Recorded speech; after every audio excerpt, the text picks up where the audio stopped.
Bien, bonjour à tous, bienvenue, merci d'être là si tôt un dimanche, donc d'avoir abandonné la messe pour venir à une vraie célébration de l'esprit de cinéma, bien sûr, comme disait Jean Einstein.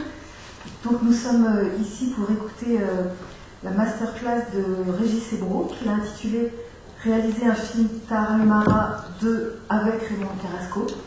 Donc nous sommes ensemble jusqu'à 14h.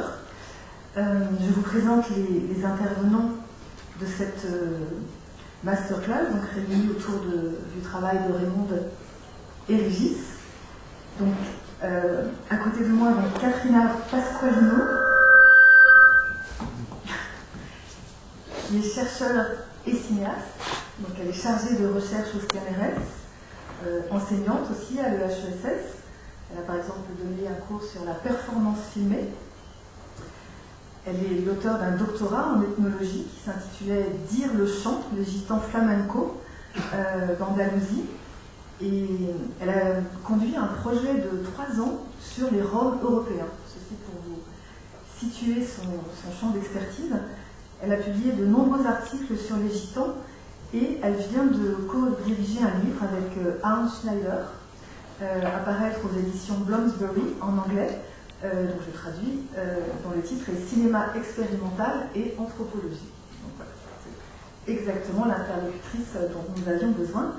En tant que cinéaste, elle a réalisé plusieurs courts-métrages consacrés notamment aux Gitans toujours, d'Andalousie, un autre au Petit Théâtre napolitain, et ces films sont produits avec le CNRS, comme certains des films de Régis et Raymond.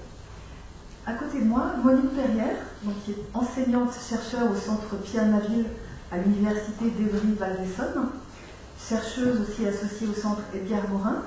Elle est spécialiste des rapports entre cinéma documentaire et sciences sociales, et aussi de l'histoire des techniques et des entreprises au XIXe et XXe siècle. Alors elle annonce parmi ses thèmes de recherche, je la cite, « les artefacts techniques du flux de la vie au cinéma », le traitement du flux de la vie dans le cinéma documentaire et expérimental contemporain en regard des écrits de Siegfried Kracauer. Donc elle a publié de nombreux articles, notamment sur Kracauer, sur Maya Deren et les sciences sociales, sur le travail des femmes, et dans ce dernier cadre, au moins 3 articles sur la machine à coudre, dont je rappelle que c'était le modèle pour l'invention du cinéma, la caméra projecteur, pour les frères Lumière. Elle est actuellement au travail sur un projet extraordinaire qui est la publication des écrits inédits sur le cinéma d'Edgar Morin, qu'elle a récemment retrouvé. Et toutes deux, en compagnie de Régis bien sûr, participeront à la journée d'études à l'école des hautes études en sciences sociales le mardi 25, donc dans le prolongement de cette masterclass.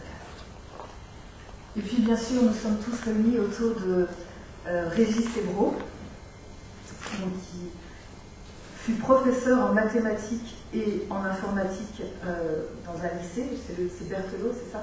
Non, Fermat. Fermat, voilà. Fermat de Toulouse, donc le meilleur lycée de France. Et c'est important de le signaler parce que Raymond et Régis étaient tous deux professeurs, dans 2 contextes académiques différents, mais ça leur a permis de autoproduire leurs films pour l'essentiel, avec leur salaire modeste, mais du coup régulier. Et c'est ce qui explique en partie leur indépendance, du coup leur liberté totale de propos, de faire, de fabriquer. Alors, outre sa profession, Régis possède à peu près tous les savoir-faire imaginables. Donc il est bien sûr opérateur, ingénieur du son, monteur, régisseur, mais il est donc dans le champ des pratiques cinématographiques, mais il est aussi bâtisseur, architecte, maçon, comme Julien, donc le père de Raymond, à laquelle celle-ci, en 1980, a consacré un film sous ce titre éponyme, Julien. Tu me dis si je me trompe, hein. Électricien, tisserand, cuisinier, jardinier, et bien sûr père nourricier, donc notamment de Emmanuel Hérault, qui est là avec lui à ses côtés, et qui est notre gradivin de cinéma, avec sa sœur Anne. Donc, Régis, pour moi, une sorte de suprême intelligence, suprême au sens d'une complétude. C'est-à-dire c'est un être qui a totalement effacé la division artificieuse entre travail intellectuel et travail manuel, dont l'activité d'opérateur et de monteur de cinéma sont deux expressions majeures, évidemment, inventées au XXe siècle, aux côtés évidemment des activités de peintre ou encore d'instrumentiste. C'est donc un grand privilège de pouvoir l'écouter. Donc Régis a longuement et passionnément préparé cette masterclass. Dans un deuxième temps, Katrina et Monique poseront à Régis quelques questions. Et puis dans un troisième temps, donc, vous pourrez bien sûr échanger avec Régis, lui poser toutes les questions qui resteront à formuler. Donc merci à tous. Régis, nous écoutons. D'abord, merci. Merci à vous d'être ici. On va forcément raconter une histoire. On raconte toujours une histoire. Donc, l'histoire, on l'a fait commencer là. Je vais effacer le là.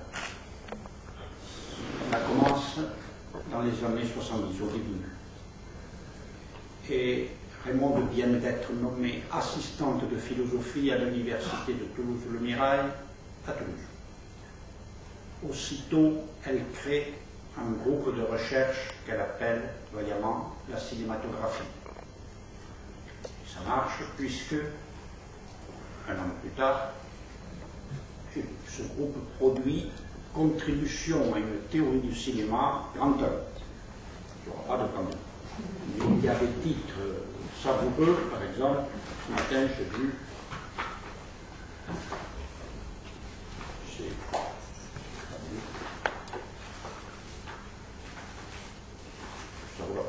Seconde, c'est Photographe de Einstein. Il y avait quelque chose de beaucoup plus. Non. Et puis, enfin, si j'avais un rôle là, c'était cuisinier. Je lui redonnais ce rassembler, il venait chez nous à Montpertusa, où il y a une grande maison, faire leur journée d'études. Voilà. Et quelques instants plus tard, c'est-à-dire en 1975, Raymonde a écrit une thèse de troisième cycle qu'elle appelle La fantastique des philosophes. Elle la soutient fin octobre 1975 devant Gérard Granel, Michael Dufresne et Roland Barthes. Et si vous avez envie de plaisir, je vous invite à lire le rapport qu'a fait Roland Barthes à la fin de la soutenance. Nicole l'a publié dans le numéro 78 de Trafic. Et si vous voulez écouter Roland Barthes lire ce rapport sur notre site, on peut aller écouter Roland Barthes. C'est un morceau très super. Donc, nous allons commencer par un jeu de montage. Vous voyez là, il y a écrit « Il y aurait la constellation visage muet, blanc cinématographique, voire cinéma, surface pelliculaire, et la constellation profil, musique, gris pelliculaire, brume, trait. » C'est des feuilles de recherche de Raymonde pour écrire La bouilloire et la grappe de lilas.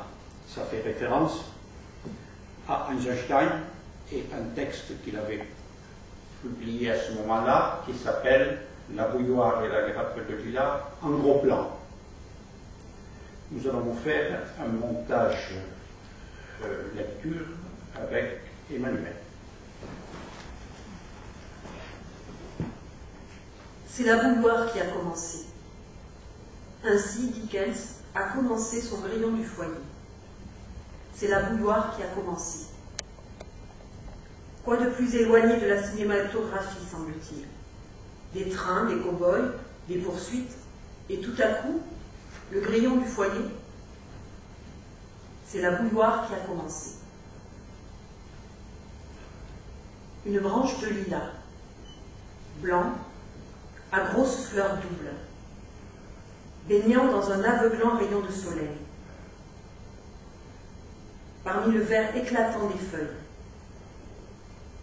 Par la croisée ouverte, elle fait irruption dans la chambre, se balance au-dessus de l'appui de la fenêtre. Et en tout premier souvenir, pénètre la sphère de mes impressions d'enfant. Gros plan.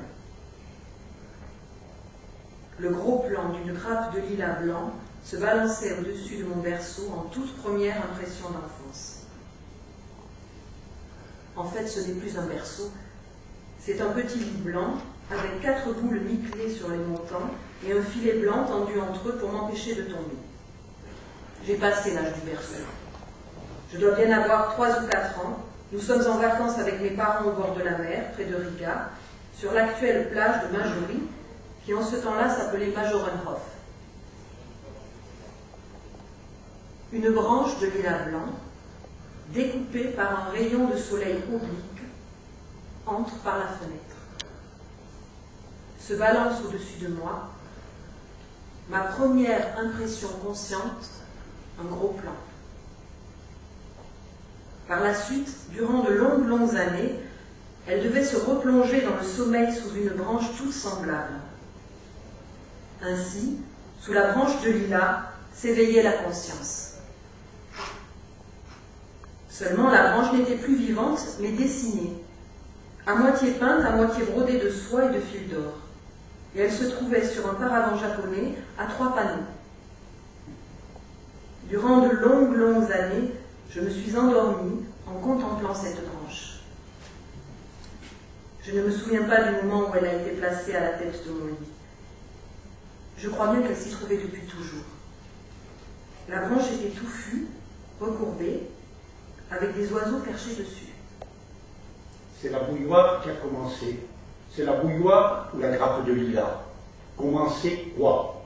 Commencer, car la grappe de lilas, une première fois au-dessus du berceau, une seconde première fois oblique au-dessus d'un lit d'enfant, une troisième, énième fois fil d'or et de soie d'un paravent japonais, depuis toujours, chaque soir, chaque matin, à l'endormissement, au réveil, sommeil, soleil, midi, minuit, crépusculaire, irruption, éclatement. Parmi le vert des feuillages, la multiplicité en grappes du lilas n'a jamais rien commencé, mais toujours déjà jeté hors lui-même le cadre d'une fenêtre comme le cadre cinéma. Extatiquement, autrement répète, se répète. La genèse du devenir cinéaste. À la fin de son rapport, Roland Barthes suggère à Raymond de poursuivre son travail sur Eisenstein, aller voir du côté de la psychanalyse les rapports d'Eisenstein à sa mère. Raymond répond qu'elle n'a pas trop de goût pour les batailles d'école en psychanalyse, mais lui répond que peut-être elle ira reprendre contact avec Freud par la Gradiva de Janssen.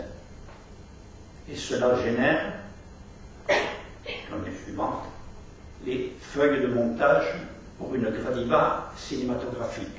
Écoutez chaque mot du titre, feuilles de montage pour une Gradiva cinématographique. Il y a presque tout dans le titre. Emmanuel vous lit le dernier paragraphe de ces feuilles de montage qui ont paru dans la revue Critique.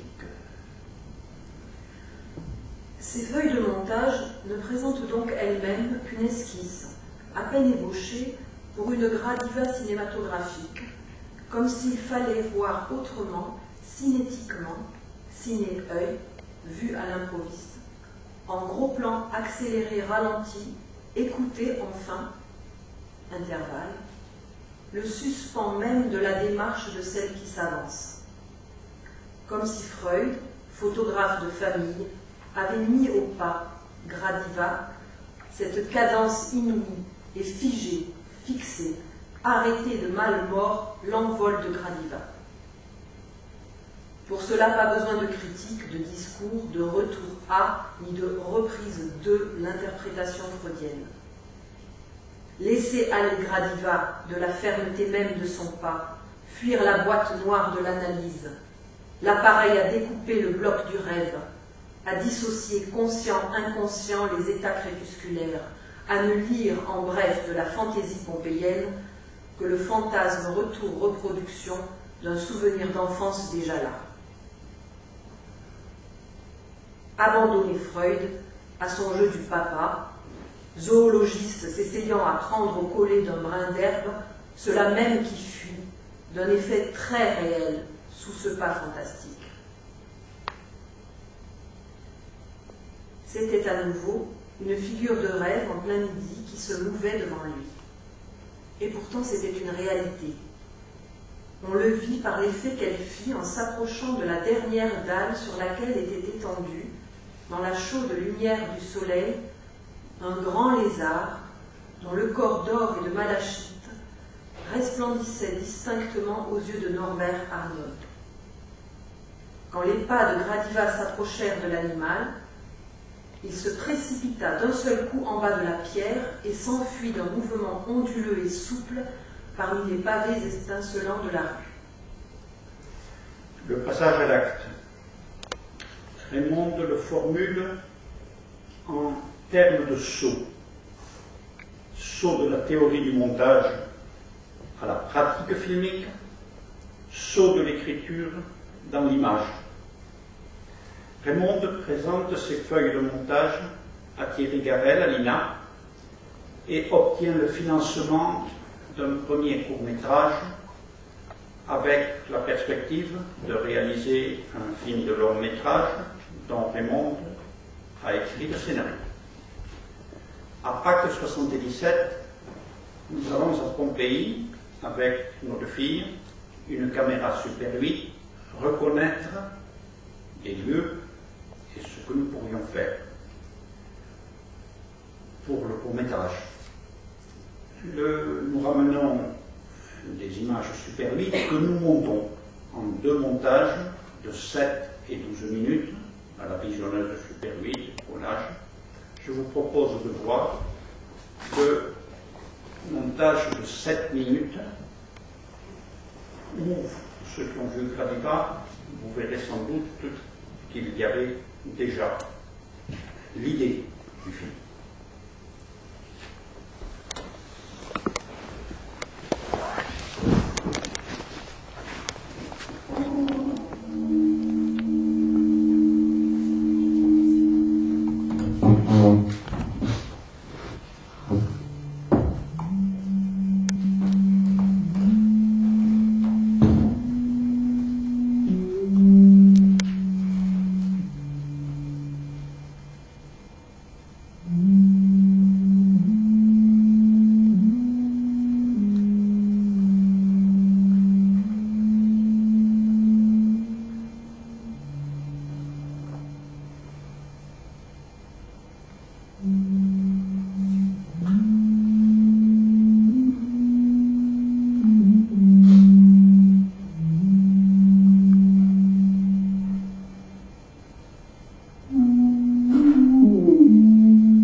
Cinéma Neuf des frères Barra devient producteur exécutif du court-métrage.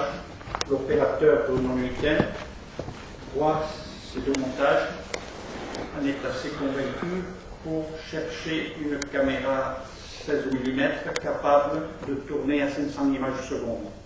Il la trouve, c'est une caméra qu'utilise l'armée pour filmer les sorties de projecteurs, les trajectoires des projectiles. Et donc, nous revenons à Pompéi au début de l'été, avec nos deux filles. Et cette fois-ci, c'est le tournage avec Dominique le Rigoleur, vous connaissez, qui accepte d'être assistante de Bruno Nuiten sur ce court-métrage pour apprendre de lui à faire le cadre.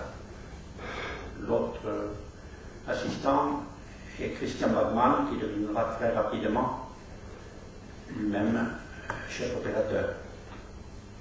Nous tournons, enfin il tourne, environ 2 heures de rush, et nous commençons à monter ces rushs avec Anne-France Lebrun, à qui je dois beaucoup, et là nous apprenons le métier.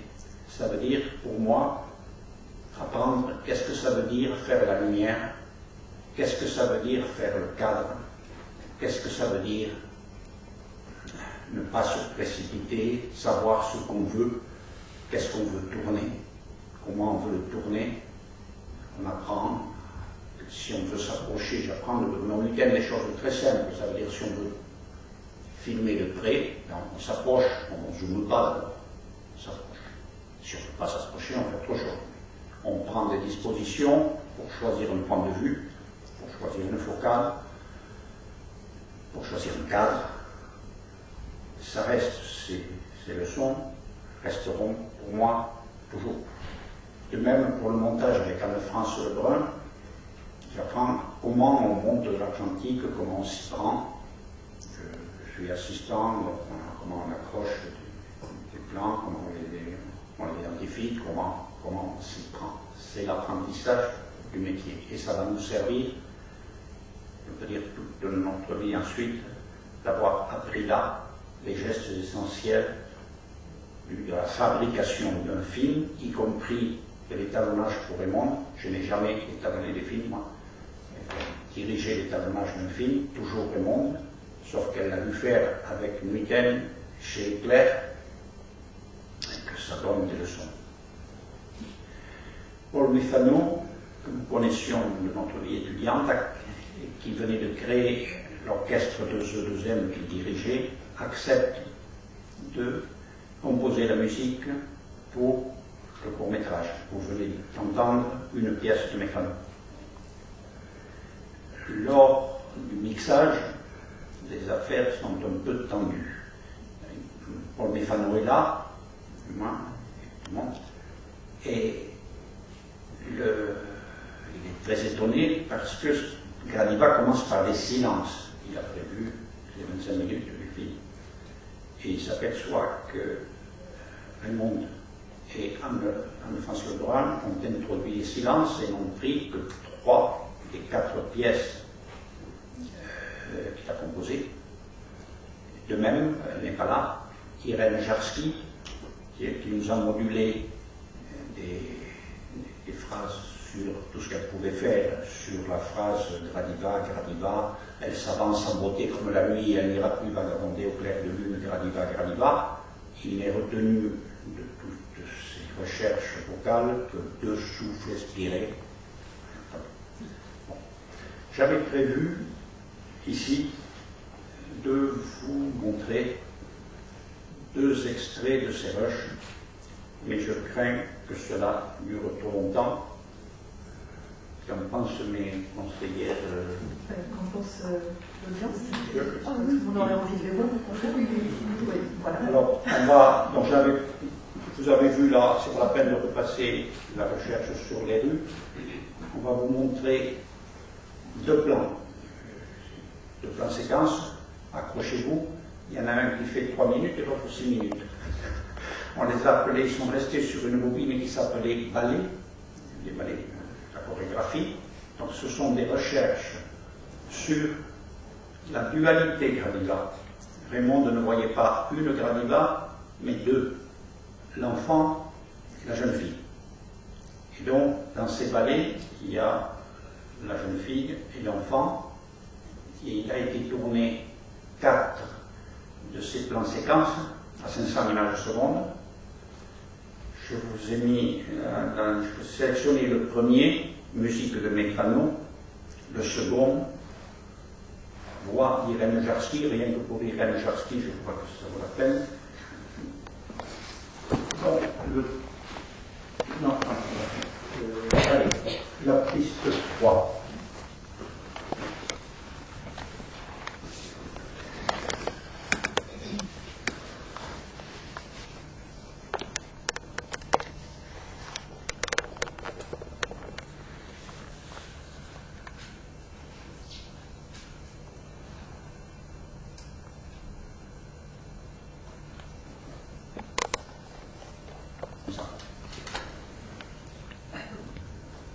Dans la grande époque, c'est pas fini.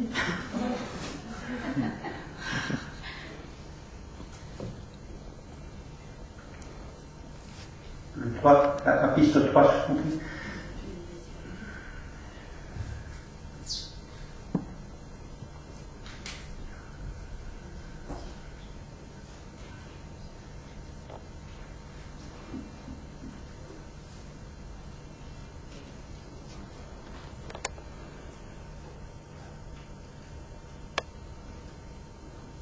On a besoin de la piste 3, l'extrait intitulé 2 ballets.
gradiva,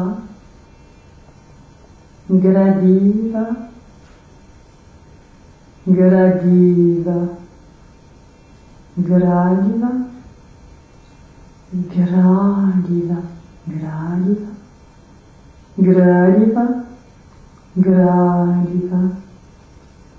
gradiva, gradiva, va, diva, diva,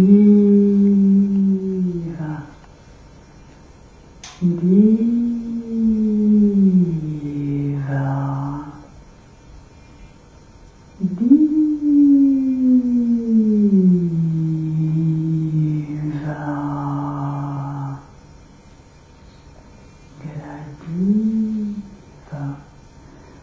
gradi, va,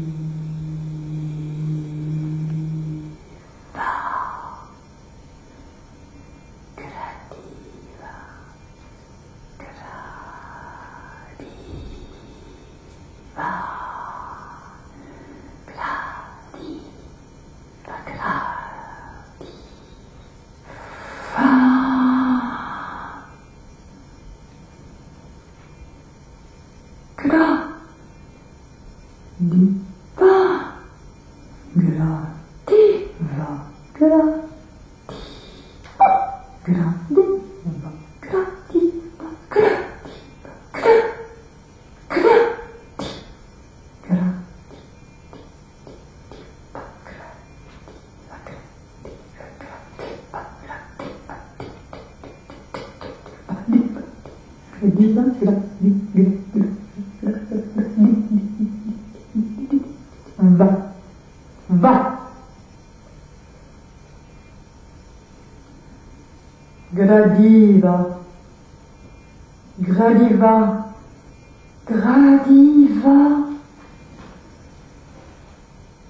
gra, gra, gra.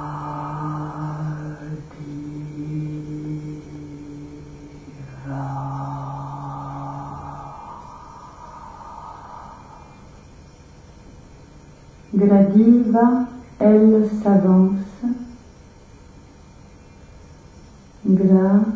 Gradiva, gradiva, elle s'avance. S'avance. Gradi, gradi, avance. Avance, gradi, gradiva, elle s'avance, va, elle va, elle va, elle va.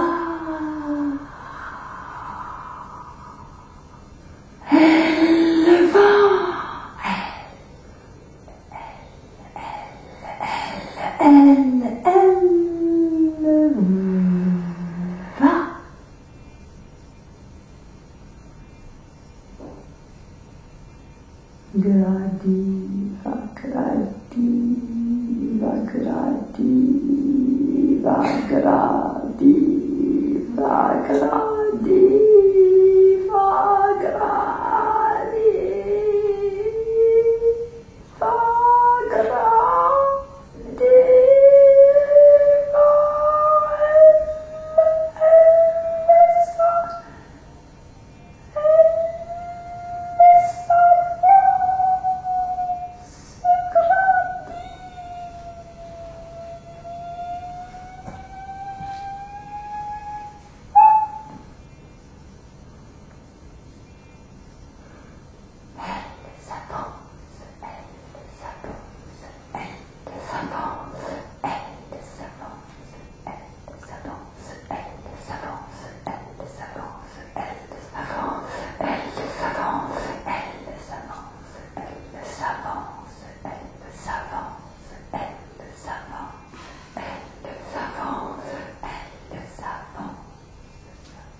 Je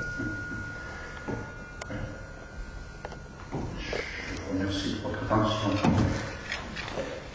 Entre le début du montage de l'Iva Esquisseur et la fin du montage, nous effectuons un second voyage au Mexique à la recherche d'une Gradiva indienne. Nous la cherchons d'abord au sud, chez Chamulas, et nous en rencontrons une près de Oaxaca. Je vais vous raconter l'histoire en même temps que je vous montre ces 4 minutes. J'ai la voix des